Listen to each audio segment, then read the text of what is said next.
Hello listeners, I am Dr. Anuj Kumar Sharma, presently working in Center for Advanced Studies, which is in campus research driven institute of Dr. APJ Abdul Kalam Technical University located in Lucknow. So, we are discussing the curved beams. So, in previous lectures we have already discussed few things about the curved beams, but today in this lecture we are going to discuss the stresses in crane hook. So, crane hook is one of the important application of the curved beams. So, as we know that curved beams generally we use the straight beams in structural as an structural member in different structures, but in various situations we do not use the straight beams. So, that is why this topic is has become very important from the point of view of daily use applications. तो जो curd beams होते हैं generally बहुत सारे applications हम लोग use करते हैं, जैसे कि हम लोग क्रेन हुक जो होता है आज उसको हम डिस्कस करेंगे इस लेक्चर में। उसके अलावा रिंग्स होती हैं, जैसे कि चेन होती हैं, चेन लिंक्स भी एक कर्ड बीम्स का काम करते हैं क्योंकि उसमें कितनी स्ट्रेस जनरेट होती है। So this lecture is dedicated to the stress generation and stress calculation in crane hook. So, in today's lecture these are the outlines of our discussion. We will discuss about the neutral axis, position of neutral axis as far as the cross section of the crane hook is concerned, and we will discuss the stresses in crane hook. We will derive some expression so that we can apply those expressions or formulae directly to solve the numerical problems. Then we will take the numerical problem to understand the basic concept, because अभी तक हम लोगों ने जो किया है या आज जो करेंगे वो डेरिवेशन पार्ट होगा, एक सिंपल मैथमेटिक्स होगा, सिंपल डिफरेंशियल इक्वेशंस को सॉल्व करना और उनको इंटीग्रेट, सिंपल इंटीग्रेशन और डिफरेंशिएशन है। तो उसके बाद जो फार्मूला बाद में आएगा, we should know how to apply it to solve the problems related to our daily application. So ये Winkler Bach theory we all know. So, by using this formula we can easily calculate the stress induced in any cross section, right? बहुत सारे cross sections होते हैं, तो ये जो formula है sigma is equal to m upon A R into 1 minus R square upon H square into Y upon R minus Y. तो here H square जो है ये बहुत इंपॉर्टेंट है and it depends upon the cross section. तो आज जो हम क्रॉस सेक्शन लेंगे उसके लिए हम इसको कैलकुलेट करेंगे. Already we have that formula. M is the moment, A is the area of cross section, R is the radius of curvature. So, all these are constant. So, and this is Y. Y is the fiber distance from the neutral axis or from the centroidal axis जहाँ पे हमारी जो fibre मिल रहा है, तो उसका जो distance है न्यूट्रल एक्सिस से भी हम लोग कैलकुलेट कर सकते हैं. तो we can calculate the Y also. So for neutral axis Y की 0 हो जाती है वैल्यू, तो वहाँ से हम लोग Y की वैल्यू भी निकाल सकते हैं for that particular neutral axis. तो ये हमारा जो क्रेन हुक है, all of us know this is the crane hook. तो अगर हम इस पे देखें तो यहाँ पे जो इसका जो विड्थ है या diameter we can say it is smaller as compare to here and as compare to here, और यहाँ पे फिर वो डिक्रीज होना शुरू हो जाता है और यहाँ पे we have this kind of structure. तो अगर हम इसको इस सेक्शन से हम x1 x2 अगर हम यहाँ पे देखें और इसको कट करें, so this would be it's cross section. तो जो हमारा इनर सरफेस होगा, inner surface would be kind of you know the this section, and जो बाहर वाला सरफेस होगा यहाँ पे that would be smaller in width. तो लेट से यहाँ पे जो विड्थ है वो C है, यहाँ पे जो विड्थ है वो B है, और ये जो बैंड हो रहा है लेट से this is the centre of curvature. तो ये कर्व्ड बीम की तरह बिहेव करता है, ये कर्व्ड बीम है.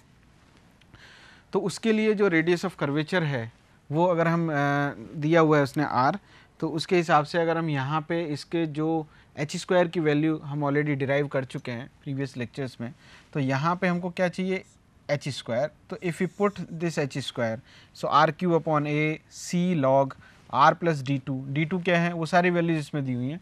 तो जो हमारा सेंट्रॉयडल ये एक्सिस है उससे ऊपर वाला जो पोर्शन है दैट इज़ D2, जो वहाँ से नीचे वाला पोर्शन है दैट इज़ D1.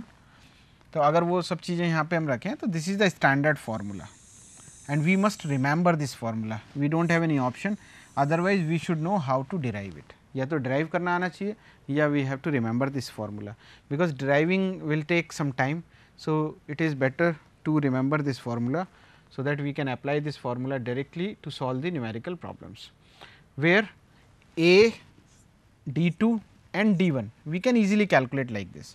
तो ये सारी वैल्यू जो हमारे पास होंगी we can easily calculate H square, और जब एच स्क्वायर की वैल्यू होगी we can easily calculate the stress. तो स्ट्रेस हम आज कैलकुलेट करने वाले हैं for crane hook trapezoidal sections में. तो अगर हम क्रेन हुक की बात करें तो ऑलरेडी हम डिस्कस कर चुके हैं. ये इसका क्रॉस सेक्शन है, ये हम ऑलरेडी डिस्कस कर चुके हैं, D1 D2 है. अब अगर हम इस सेक्शन पे कट करते हैं तो यहाँ पे कट करने के बाद हमें देखना है कि कितनी स्ट्रेसेस इसमें इंड्यूस होंगी. Let's say this is the total load W which is acting on the crane hook. यहाँ पे कुछ लोड लग रहा होगा for balancing this. So let's say कि फ्रॉम यहाँ से अगर हम देखें जो सेंटर ऑफ कर्वेचर है वहाँ से let at a distance of x we consider one point and this is the radius of curvature. ये इस पॉइंट से यहाँ तक का जो रेडियस ऑफ कर्वेचर है जो हमारी न्यूट्रल एक्सिस है उससे हमें रेडियस का वो बता रहा है. तो let O is the centre of curvature and the load line passes through O1. तो O1 से पास कर रही है जो हमारा जो लोड लाइन है, जो ये W वाली जो लाइन है. R1 is the radius of curvature, we have already discussed it. The bending moment about the centroid G is कितना हो जाएगा moment, that would be equal to W into x. तो अगर हम यहाँ पे देखें तो ये W है और ये डिस्टेंस x है, तो what would be movement W into x, that is the clockwise. So it means movement की वैल्यू जो आ गई that is the W into x. The bending movement is such that it is tending to decrease the curvature. Definitely अगर हम यहाँ पे देखें तो ये जो फोर्स है it will try to stretch it. तो आफ्टर सम टाइम अगर ये वीक है तो ये कैसा हो जाएगा, it may become like this. तो वो थोड़ा सा कर्वेचर को घटाने की कोशिश करेगा और रेडियस ऑफ कर्वेचर को बढ़ाने की कोशिश करेगा. So it is tending to decrease the curvature. तो फ्लैट करने की कोशिश करेगा उसके. Now it depends upon the you know जो आपका कर्व, जो आपका जो ये हुक है, हुक की जो स्ट्रेंथ है उस पर डिपेंड करेगा कि वो उसको वो कर पाएगा कर्वेचर को या नहीं. तो हमें उतनी स्ट्रेंथ इसको देनी पड़ेगी. So it is negative bending moment. Why? because it is increasing the radius of curvature, or we can say it is decreasing the curvature. तो दोनों इन्वर्सली प्रोपोर्शनल है. कर्वेचर अगर बढ़ रहा है तो रेडियस ऑफ कर्वेचर कम हो रहा है, इसका मतलब. तो जो रेडियस ऑफ जो कर्वेचर को घटा रहा है that's why it would be considered as negative bending movement, right. So therefore the bending stresses at a point x1 and x2 are respectively. अब ये हम निकाल सकते हैं इसके लिए because we have that formula on the previous slide. तो जब ये stretch होगा तो जो inner surface जो है, inner surface पे क्या होगा, inner surface पे आएगी हमारी टेंसाइल, और जो हमारा outer surface होगा ये वाला, ये कैसा हो जाएगा, it would be compressive. So ये जो inner surface पे जो stress आ रही है this is sigma 1. तो sigma 1 is equal to W X upon A R into R square upon H square into D1 upon R minus D1 multiplied by -1. So ये जो stress आ रही है ये वाली, so it is at the inner surface and it is tensile in nature. And if we talk about the outer side that is sigma 2. So this is sigma 2. It is compressive, जो यहाँ पे मैंने बताया W X upon A R into 1 plus R square upon H square into D2 upon R plus D2, और D1 D2 हम लोगों को ये वैल्यूज़ उसने दे रखी होंगी. तो इसके हिसाब से अगर हम देखें तो ये दोनों स्ट्रेसेस हमारी इसमें कैलकुलेट करनी है हमको क्रेन हुक में. और जो हमारी परमिसिबल स्ट्रेस हैं अगर उससे क्रॉस कर जाती हैं then our hook crane hook में फेल. और अगर ये हमारी जो सेफर जो विद इन प्रिस्क्राइब्ड लिमिट हैं जिस मटेरियल का हमारा क्रेन हुक बना हुआ है, तब हमारी जो डिज़ाइन है क्रेन हुक की दैट वुड बी सेफ़र. तो उसके लिए ये बहुत इंपॉर्टेंट है. स्ट्रेसेस हमको ये फॉर्मूले याद रखने पड़ेंगे दोनों केस में कि अंदर और बाहर जो भी हमारे स्ट्रेसेस. तो ये हमारी एक टेंसाइल वाली होगी अंदर और ये हमारी आउटसाइड में हो गई. और इसके अलावा अगर आप देखें तो जो हमारा ये क्रॉस सेक्शन है यहाँ से जो कटा है वहाँ पे this is would be the direct stress. So sigma D would be how much, that would B ये जो टोटल लोड है W, और वो इस एरिया पे काम करेगा. तो जो एरिया कौन सा है, वो ये वाला एरिया है. इसका जो एरिया होगा इस ट्रेपेजियम इस ट्रेपेजॉइडल क्रॉस सेक्शन का जो एरिया होगा that would be equal to A. तो वो W upon A that will give you the direct stress और वो टेंसाइल इन नेचर होगी। रिजल्टेंट स्ट्रेस अगर हमें निकालना है दोनों अलग अलग पॉइंट पे कि यहाँ पे कितना होगा और यहाँ पे कितना होगा, so that we can calculate easily at x1 अगर हम बात करें सो दोनों ही हमारी टेंसाइल हैं, तो सिग्मा 1 प्लस सिग्मा डी ये रिजल्टेंट हो जाएगी इनर सरफेस पे क्योंकि दोनों सेम नेचर की हैं। और अगर हम x2 वाले पॉइंट पे बात करें तो सिग्मा 2 हमारी क्या है, सिग्मा 2 हमारी कंप्रेसिव थी और ये हमारी जो है वो टेंसाइल है, तो दोनों का जो डिफरेंस होगा sigma 2 minus sigma D that would be the resultant stress at outer surface. तो ये फॉर्मूले हमको याद करने पड़ेंगे, easily we can calculate and we can find out the resultant stresses. Now we will take the numerical problems, तो ये हमको फार्मूले याद रखने पड़ेंगे। अब हम एक एक करके न्यूमेरिकल प्रॉब्लम्स लेंगे, उनको देखेंगे कि how we can implement these formulas. जैसे पहला ये न्यूमेरिकल है, the dimensions of 100 kilo newton crane hook are as shown in figure. ये जो उन्होंने दे रखा है ये क्रेन हुक है, ये डायमेंशन दिया हुआ है, उसका क्रॉस सेक्शन भी दे रखा है, जो यहाँ वाला क्रॉस सेक्शन है वो ये वाला क्रॉस सेक्शन है, जो इसकी डायमेंशंस हैं different dimensions. Determine the stresses at the inside and outside fibres of the hook on A horizontal diameter passing through the centre of curvature. इसका मतलब जो सेंटर ऑफ कर्वेचर से जो डायमीटर जा रहा है ये वाला, तो इस वाले पे इसका मतलब he is asking for this point and for this point. So we have to calculate the stresses. Simple formula है, उसको अप्लाई करते हुए बाकी सारी चीज़ें हमको कैलकुलेट करनी है। तो यहाँ पे B की वैल्यू जो है कैपिटल B दी हुई है हमको, स्मॉल d 12 सेंटीमीटर दिया हुआ है, C जो है उसकी जो वेट है 3 सेंटीमीटर दे रखी है और जो टोटल लोड है दैट इज़ 100 किलो न्यूटन। ये जो लोड दे रखा है that is 100 kilo newton. And now we can calculate the area of the cross section, that would be how much, दो पैरेलल साइड से उनका सम, तो 9 + 3 / 2 एवरेज मल्टीप्लाइड बाई उनके बीच का जो डिस्टेंस है 12. So we will get the area of the cross section is 72 centimeter square.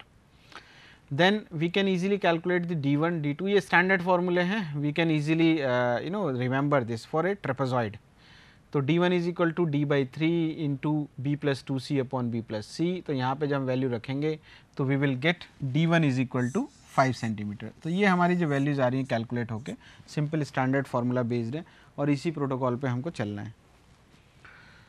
तो अगर हमें d2 निकालना है so that would B, total distance है 12, हाइट जो है आपकी 12, तो 12 माइनस 5, तो d2 कितना बचा, दैट इज़ 7 सेंटीमीटर. तो यहाँ पे हम इजीली इसको कैलकुलेट कर सकते हैं. तो r जो है हमारा radius of curvature that would be how much, that would be equal to 7 + 5. तो ये उसने जो है क्योंकि ये 7 दे रखी है यहाँ से और जो हमारा जो न्यूट्रल एक्सिस जो सेंट्रोइडल एक्सिस जो जा रही है वो हमारी 5 सेंटीमीटर पे है, तो ये हमारा 5 सेंटीमीटर है. तो टोटल जो डिस्टेंस है वो कितना हो जाएगा, 7 + 5 इज इक्वल टू 12. ये हमारा कैलकुलेट हो गया रेडियस ऑफ कर्वेचर, क्योंकि इसकी ज़रूरत पड़ेगी हमें बाद में फॉर्मूले के अंदर. ये हमारे पास फार्मूला है h² इज इक्वल टू, जो हमारा क्रॉस सेक्शन पे डिपेंड करता है, and the formula is r³ upon a big bracket c log small bracket r + d2 upon r - d1 plus b - c upon d into r + d2 log r + d2 upon r - d1 bracket close minus small bracket b - capital C bracket close big bracket close minus r². ये जो standard formula है we have to apply to calculate the h². तो यहाँ पे अब देखिए हम r calculate कर चुके हैं, area we have calculated 72 centimetre square. ये हमारे पास सारी वैल्यूज़ हैं इसकी, जो हमारे पास C है, B है, D है, वो सब वैल्यूज़ उसने दी हुई हैं. तो now we can put all the values in this formula. If will put we will get this values like this. h² में हमने सब वैल्यूज़ पुट कर दी हैं. इसको हम मैथमेटिकली अगर हम सॉल्व करेंगे तो यहाँ पे हमको 24 × 3 log 19/7, ये सिंपल मैथमेटिक्स है, -144. And likewise if will do calculations we will get the value of h² as 11.584 centimetre square. तो यहाँ पे हम इसको ईजिली कैलकुलेट कर सकते हैं और यहाँ पे हमको h² की वैल्यू मिल गई है. अब जो बेंडिंग स्ट्रेसेस हैं उसका जो फार्मूला है दोनों पॉइंट्स पे अलग अलग है, तो सिग्मा 1 अगर हम यहाँ पे देखें Wx अपॉन AR जो इंटरनल जो पॉइंट है, it means we are calculating about this point. तो सिग्मा 1 का जो फॉर्मूला है Wx upon AR into R square upon H square into D1 upon R minus D1 minus 1, ये जो formula है। नाउ आर स्क्वायर हमारे पास है, एच स्क्वायर हमारे पास है, W हमारे पास है, AR सब हमारे पास हैं, X जो है वो आप इसमें वैल्यू पुट कर सकते हैं। तो X इज़ 12 क्योंकि 7 प्लस 5, X मीन्स ये वाला, this distance is 7 plus 5। So this formula we have 7 plus 5, तो 12 हमने यहाँ पे रखा। तो उसके हिसाब से तो इफ़ विल कैलकुलेट दिस तो we will get sigma 1 as, और सिंप्लीफाई किया। सो सिग्मा 1 की जो वैल्यू आई हमारे पास 109.434 मेगा पास्कल, और ये टेंसाइल इन नेचर है क्योंकि अंदर का हमको पता है कि वो टेंसाइल होगी और बाहर वाले फाइबर पे कॉम्प्रेसिव होगी। तो सिग्मा 2 कैलकुलेट करते हैं। सिग्मा 2 का जो फॉर्मूला है, it becomes Wx upon AR into 1 plus R square upon H square bracket D2 upon R plus D2, ये स्टैंडर्ड फार्मूला है। Put all the values here and upon solving, so when we will solve it we will get sigma 2 is equal to 77.4975 mega pascal. और ये कैसा nature है इसका, it is compressive in nature. So दोनों stress, दोनों point पे stress आ गई। इसका मतलब we have calculated here sigma 1, we have calculated here sigma 2। Now we can easily calculate the sigma D. So if we calculate the sigma D means direct stress, so it becomes W by A. So W is given 100 kilonewton, area 72 centimeter square. So if we will put here 10 raised to the power 9 divided by 72, sorry, it should be because we have converted into megapascal, that is why we have taken that as kilonewton. So 100 kilonewton and that is the centimeter square. तो it was centimetre square, so when we multiplied it metre square, तो 4 इधर और ये ऊपर चला गया। सो 10 raised to the power 5 plus 4, that's why it has come 9, right. So upon simplification it came 13.889 mega pascal. So if will calculate the resultant stress on the inside fibre, so definitely दोनों tensile हैं, we can add these two and we can get the corresponding value like this. So it is 123.323 mega pascal. अंदर वाले जो fibre पे, मतलब यहाँ वाले fibre पे जो स्ट्रेस आया इस वाले जगह पे, सो दैट इज़ 123.323। और जो बाहर वाला फाइबर है वो ये वाला फाइबर, उस पे जब इस पॉइंट पे अगर हम देखेंगे इस वाले फाइबर पे stress, so it will come sigma 2 is the compressive in nature, sigma D is the tensile, it is the compressive. तो दोनों का सब्ट्रैक्शन जब हम देखेंगे तो हमें जो रिजल्टेंट स्ट्रेस मिलेगी that would B 63.6085 mega pascal. तो दोनों जो पॉइंट्स हैं उन पे अलग अलग स्ट्रेस मिली है, यहाँ पे ये और ये आउटर फाइबर पे, ऑन दी ये एक्चुअली आउटसाइड फाइबर पे है और ये हमारी इनसाइड फाइबर पे है, right. So likewise we can easily calculate the numerical problem. So just for better understanding let us take the another numerical problem. A crane hook has a trapezoidal cross section as shown in figure, जो सामने हमको दिया हुआ है। Cross section थोड़ा सा different है। Determine the maximum load, थोड़ा सा ट्विस्ट किया है उसने। Determine the maximum load to be carried by the hook if the working stress is 150 mega newton per metre square. उसने वर्किंग स्ट्रेस दे दिया, रिवर्स पूछ रहा है। वो कह रहा है कि what would be the maximum load which this crane hook can bear, right, without fail. So सारी चीज़ें हमको दी हुई हैं। Here B is equal to 30 mm, B means जो हमारा ये वाला जो बिग साइड है, this is the 30 mm, this is 15 mm, C is 15 mm, these two dimensions are given. Now if you need to calculate the area of the cross section, तो that would be parallel side का सम, मतलब 30 + 15/2 multiplied by दोनों के बीच का distance. Distance कितना होगा दोनों के बीच का, यहाँ से यहाँ तक 90 है, ये 50 है। So this distance would be how much, this distance would be 40 mm। mm को मीटर में चेंज करेंगे, so it will become 10⁻³ -3। So 90 minus 50 और उन्होंने उसको चेंज किया है मिलीमीटर में, तो 10⁻³ यहाँ का और 10⁻³ यहाँ का, so it has become 10⁻⁻6. So, likewise we can calculate the value of area. So, area has become this much. Now, the center of gravity is D1. तो अगर हम सेंट्रॉइड की अगर हम बात करें तो दैट इज D1 की अगर हम उसको डिस्टेंस कैलकुलेट करना चाह रहे हैं, so that would be 40/3 into 30 plus 2 into 15 divided by B plus C, मतलब जो स्टैंडर्ड फार्मूला है ना, we are calculating this.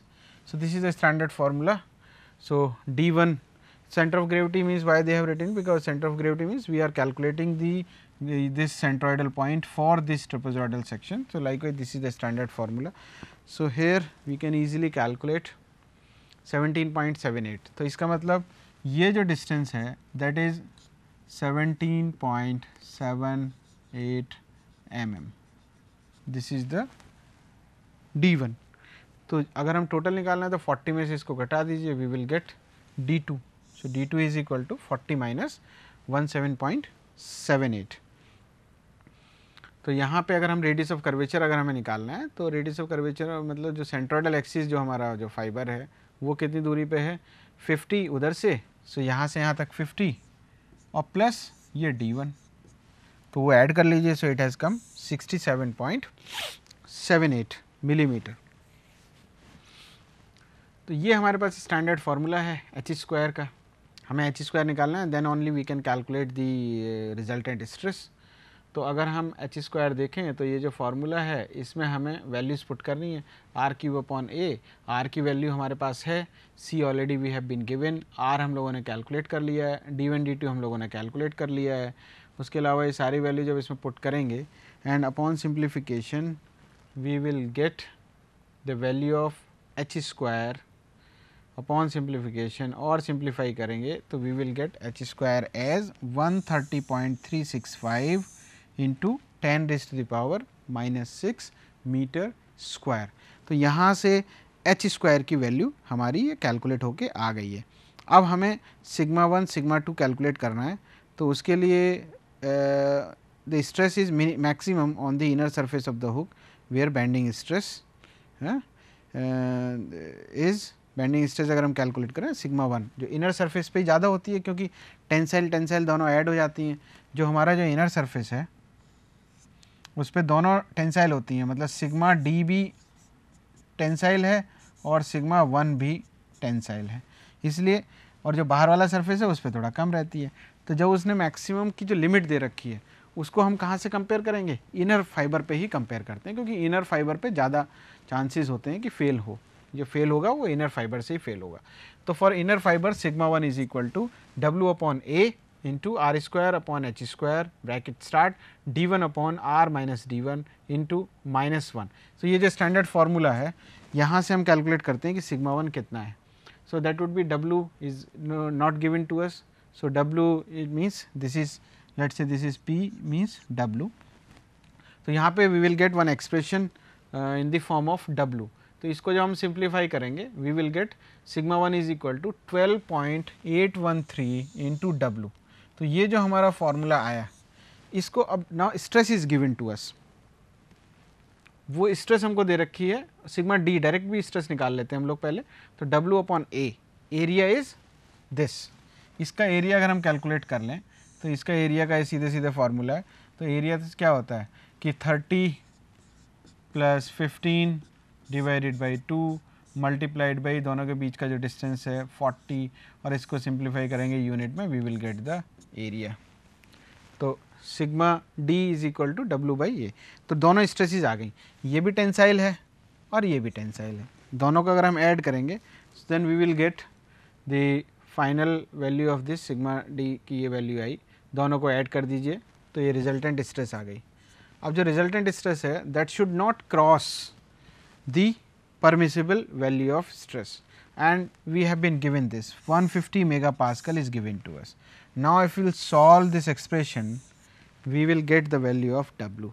So, that W is 10.77 kilonewton. So, this is the answer. right. So, likewise we can easily calculate the numerical problem related to this. अब एक छोटी सी numerical problem लेते हैं हम लोग ring पे. अगर ये हुक इस तरीके का ना हो और रिंग बेस्ड हो तो ये ओपन रिंग है जिसका टी सेक्शन है, थोड़ा सा डिफरेंट न्यूमेरिकल लिया है जिससे कि हमको थोड़ा कंसेप्ट समझ में आए. Otherwise what we are doing now, we are just calculating the H square by getting the values of different dimensions of the cross section, and we are simply calculating the sigma 1 and sigma 2 on the inner fiber, outer fiber. Let's say कि अगर इस shape का हमको अगर ring मिलता है तो उसमें ओपन रिंग है, इसका क्रॉस सेक्शन टी है and it is subjected to a compressive load of 100 kilo newton. तो 100 किलो न्यूटन का एक कंप्रेसिव लोड लग रहा है. तो देखते हैं whether it can bear or not. तो determine the stresses at point A and B. तो ए और बी पे सिमिलर प्रॉब्लम है, तो यहाँ पे और यहाँ पे हमको इसका स्ट्रेसेस कैलकुलेट करनी है. एरिया ऑफ टी सेक्शन आप निकाल सकते हैं. जो क्रॉस सेक्शन है, इसका जो क्रॉस सेक्शन है वो टी है एक्चुअली. इसका जो क्रॉस सेक्शन है इसका वो ये वाला है क्रॉस सेक्शन. तो area of T section is, ये आप इजीली दो रेक्टेंगल्स हैं उनको ऐड कर लीजिए. 10 इंटू 2 प्लस 14 इंटू 2, इसको सॉल्व करेंगे तो 48 centimetre square. So this is the area. Movement अगर हम कैलकुलेट करते हैं ए के अबाउट, ए मीन्स यहाँ पे अगर हम कैलकुलेट करते हैं इसके अबाउट अगर मूवमेंट निकालते हैं, ये वाला जो पॉइंट है, so that will give you 48 into D1. 48 जो हमारा जो into D1 is equal to 10 into 2 into 1 plus 2 into 14 into 9 is equal to, so what we are getting 48 into D1 is equal to 272. सो यहाँ से हमको जो मिलेगा D1 की वैल्यू 5.67 कैलकुलेट होके आएगी. और इसको अगर हम D में से जो 16 सेंटीमीटर है अगर उसमें से इसको घटाएंगे तो what we will get 10.33 centimetre. R1 18 centimetre, R2 is 18 plus 2, जो 2 सेंटीमीटर है वो इसमें हम ऐड कर लेंगे.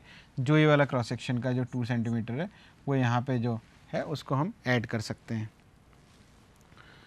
तो यहाँ पे हमको R3, ये सारी डायमेंशन हम कैलकुलेट करेंगे. R जो रेडियस ऑफ कर्वेचर है, now it will become 23.67 centimetre. H square का जो है वो फॉर रिंग के लिए this is the standard formula R³ upon A और ब्रैकेट में जो लिखा हुआ है माइनस R स्क्वायर. इसको अगर हम सिंप्लीफाई करते हैं तो B2 यहाँ पे 10 सेंटीमीटर दिया हुआ है, T1 की value is given, thickness is 2 centimetre. H square का स्टैंडर्ड फार्मूला है. We put all the numerical values here in this to get the value of H square. तो h square will come upon calculating this, we will get h square is equal to this. So ये हमारा h square की value आ गई. Now here the bending moment is such that it is tending to increase the curvature of the ring. Definitely वो curvature को बढ़ा रहा है. Curvature मतलब ये पोर्शन इधर जा रहा है, वो पोर्शन इधर जा रहा है, रेडियस ऑफ कर्वेचर कम हो रहा है, कर्वेचर जो है उसका बढ़ रहा है. देयरफॉर मूवमेंट जो है हमारा पॉजिटिव इन नेचर है. अगर उसको सिग्मा ए हम कैलकुलेट करें तो सिंपल फार्मूला है W/A, दोनों हमने स्ट्रेसेस को अलजेब्रिकली ऐड किया है. तो sigma A is coming this, it is compressive in nature, and sigma B अगर हम कैलकुलेट करेंगे तो that is tensile in nature.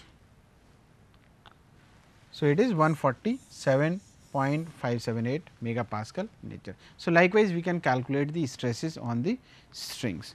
So this was all about the stresses in the crane hook. और एक हमने छोटा सा एक पोर्शन लेके देखा न्यूमेरिकल का किस तरीके से हम अप्रोच करते हैं to calculate the stresses. I hope you have enjoyed this lecture. So please do practice at the home. Thank you so much.